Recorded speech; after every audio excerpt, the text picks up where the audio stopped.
Olá, meus amigos, sejam muito bem-vindos a mais um vídeo onde eu vou te ensinar a ler palavras escritas com X com o som de CS, tá? Esse CS a gente pronuncia XI, tá bom?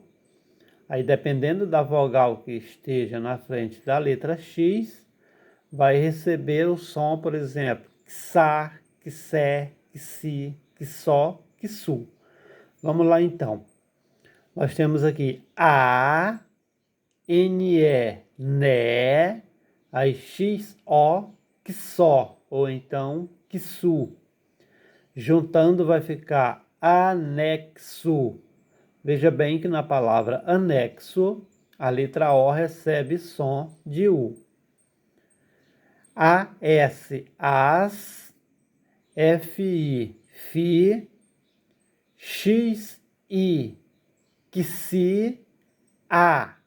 Juntando vai ficar asfixia. A, XI, XI, LA, lá. Axila. BO, bó. XE, xe, ou então xi. Boxe. Na palavra boxe, a letra E recebe som de I. COM, com. PLE, plé.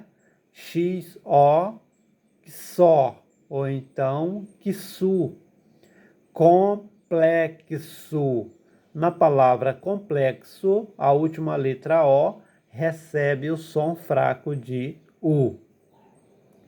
Então, em todas essas palavras, a letra X tem um som de CS. Veja bem: anexo, asfixia, axila, boxe e complexo.